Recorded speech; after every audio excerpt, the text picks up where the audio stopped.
Hey, kindergarten, are you ready? Let's read our message. Dear class, today is Friday, May 15th, 2020. It is day 175 of school. We will learn at home today. Love, Miss Andrea. Good job. This we call a what? A clock, and it tells you the time. And this is the hour hand that you read first, and this is the minute hand that we read second. So what if my time says that? We can see the hour hand is at 5, and you may remember how many minutes it is if it's down here, but if not, you can count by 5. So 5, 10, 15, 20, 25, 30. So the time is 5:30. Super job, guys. Let's go over here. The month is May. The year is 2020. And the number that comes after 14, so we have 13, 14, 15, a 1 and a 5. And then we gotta follow this 15 straight up. And it tells us the day of the week is Friday. Yesterday was Thursday. Tomorrow's going to be Saturday. Nice job, kindergarten. So our whole day is Friday, May 15, 2020. Super. And our pattern, we've got AAB happening as our pattern. So right now we have an AAB, AAB, A, which is a green triangle. Very good. Good job. So our popcorn words are WHO, which spells who. Spell it with me. WHO, who. WHO, who. WHO, who. And our other word is C-O-M-E, come. Ready? C-O-M-E, come. C-O-M-E, come. C-O-M-E, come. Super. Down here, our coin is a dime. And dimes are worth how much money? 10 cents. So we can write that as 10, there we go, with a cent sign. Or we can say $0.10. Okay? If we go up here, yesterday you had 6 kindergarten days left, but today you need to do what? Subtract 1. So 6 minus 1 is 5. 5 more kindergarten days. You are so close to first grade. All right, down here we're going to count. We have the ones, the tens, and the hundreds. And today, for another day of school, we need to add 1 more to the ones. And this used to be 4, but now it's a 5. 5 ones. What's going to happen when we have 10 here? We're going to trade them all for a brand new 10. Good job. All right, let's count them all together. Ready? 100, 110, 120, 130, 140, 150, 160, 170, 171, 172, 173, 174, 175. You've had 175 days of kindergarten this year. You are almost there. I'm so proud of you. Kiss your brain, and let's read a book.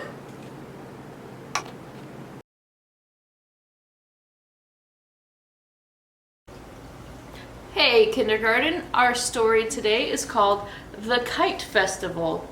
The author and illustrator is Layla Torres. This is the front cover and the back cover and the spine that holds the pages. For this one, I'm going to hold it where I can read and then turn the book around for you, okay? Early one Sunday morning, Fernando and his grandfather were studying the map on their kitchen table. "Where should we go on our drive today?" Fernando asked. "Let's have a real adventure," Grandpa Felix said. "Close your eyes and pick a spot." Fernando shut his eyes and put his finger on the map. He and his grandfather leaned over to see where he had chosen. "San Vicente," Fernando said. "We've never been there before."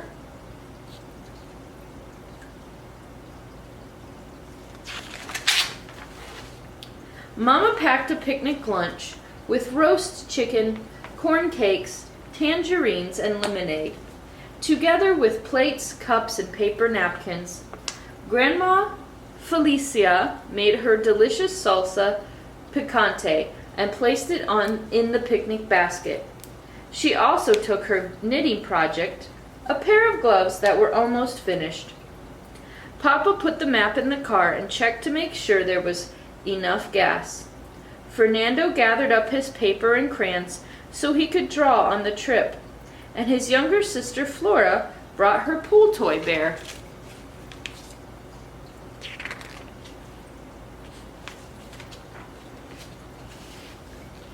The Flores family wound their way down a steep mountain road, and the air became warmer and more fragrant.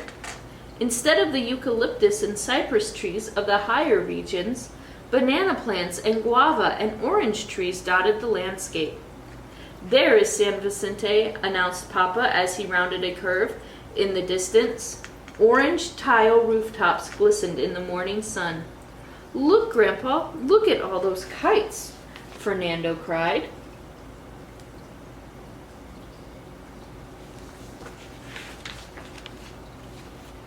In the town square, children and grown-ups were getting ready for the kite festival.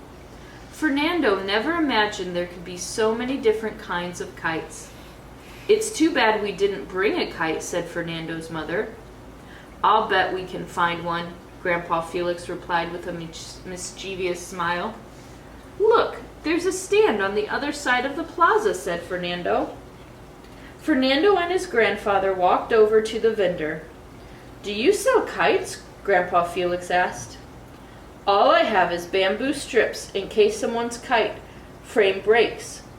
Too bad the stores are closed today." "We would like 3 strips," Grandpa Felix said. "What are you going to do with them?" Fernando asked. "Just wait a minute and you'll see," Grandpa Felix said.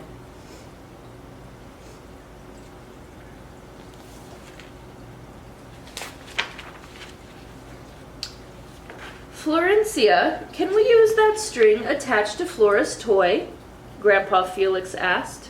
"Of course," said Mama, as she untied it. The Flores family sat on the steps of the church and watched Grandpa Felix. First, he cut small notches at the ends of each bamboo strip. Then he joined the strips together at their centers with a short piece of string.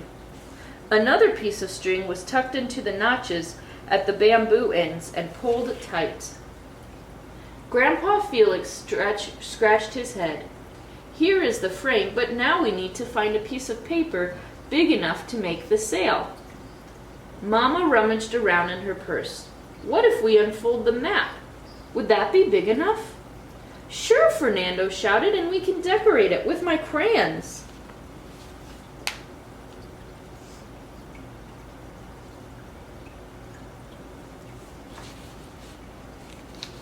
Looks like they're making their own kite.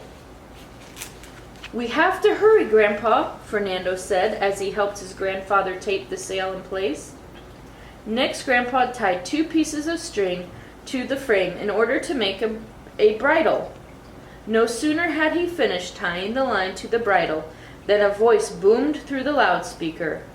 "Ladies and gentlemen, welcome to the 2nd annual San Vicente Kite Festival. Is everyone ready? Launch your kites to the clouds." "That's it," Grandpa Felix said. "Let's hope this works."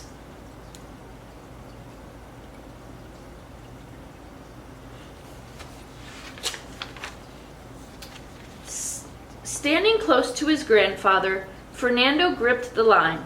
Mama faced them, holding the kite high. A big gust of wind blew through the plaza, and Grandpa Felix gave the signal. Mama let go of the kite, and it rushed up, swooping and diving in circles. But then it fell back down to the ground. "Your kite is missing a tail," offered a man walking by. "Without its tail, it can't settle into the breeze." "Of course he's right," said Grandpa Felix. "But where will we get a tail?" Fernando asked.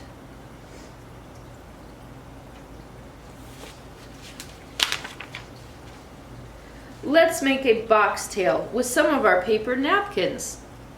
A bow tail, Let's make a bow tail with some of our paper napkins. In no time at all, Grandpa Felix had fashioned a tail from some napkins they had found in their picnic basket. With its long tail securely in place, the kite now quickly pulled upward. "Ow! Ouch!" Fernando let go of the string, and the kite came back to the ground. "That hurt. The string burned my hand," he said. "Oh my goodness, that won't do," Grandpa said. "I wonder how we can protect your hands."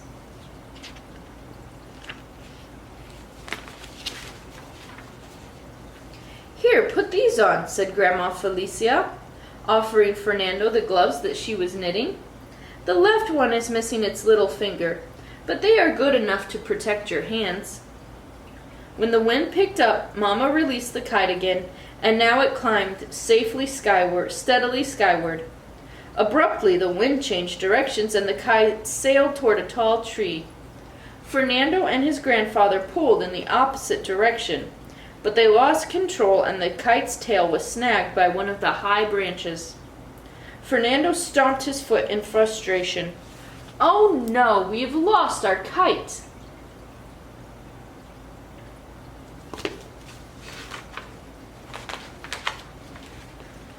Cautiously, Papa climbed up through the branches, but not far enough to be able to untangle the tail. Holding the kite in one hand, he tugged gently, but the paper bows were hopelessly tangled, and the tail ripped in half. "We'll just have to make another tail," Mama said. "Yes, but with what?" Grandpa Felix replied. "How about your fabric belt?" Grandma Felicia asked, pointing to Mama's skirt. "I don't know if I like that idea," Mama replied, glancing up at the tree. "I don't want to lose this belt. It's my favorite one." "Don't worry, Florencia," said Grandpa. "We won't lose it. And besides, if you don't risk an egg, you can't get a chicken."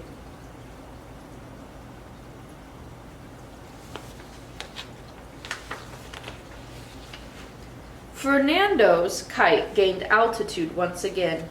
Finding a strong updraft, it settled into the breeze. The family fixed their eyes on that miniature hand waving lazily from the clouds. Mama served a bite to eat while each took a turn holding the line. The Flores family lost track of the time.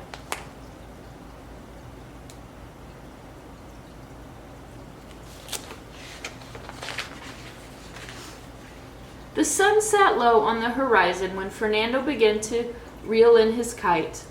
As it slowly descended, the kite and the young boy played together back and forth until it flickered just over his head. Behind him, Fernando's family quietly gathered up the slack line. With a final gentle tug, the kite floated safely to the ground. The mayor of San Vicente gave out a prize for the kite that was the most beautiful and one for the kite that flew the highest. Then he announced that the Flores family's kite was the most original. They all went to the podium, and Fernando held the kite up for all to see. Everyone cheered. The mayor shook hands with the whole family and handed them a basket of oranges.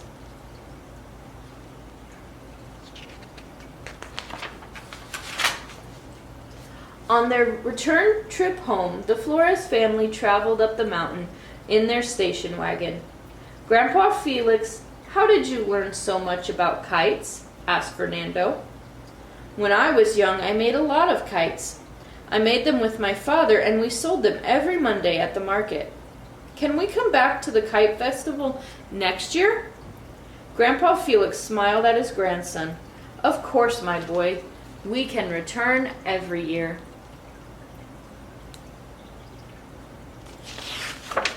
And that is the end. All right. Let's see our Bible story today. All right. This is called Home. The last book in the Bible tells what heaven will be like. Heaven is beautiful. Tall gates are made of huge pearls. Colorful jewels cover the walls. A crystal clear river flows through the city. The tree-lined streets are made of pure gold. In heaven, God lives with his people. He takes care of everything, and his followers will never be sad again. Everyone is healthy, happy, and strong. Each person who believes in Jesus will live with God forever in that amazing place. Heaven is a wonderful home. Right, and that is actually the last story in our Bible that we have together. I'm going to put this back at the very beginning for my next year kindergarten class. So it's ready, but we still have a verse together today, okay? Say it with me. 1 John 4:8. God is love. One more time. 1 John 4:8. God is love. Good work today, kindergarten. We have a great weekend. We'll talk on Monday. Bye.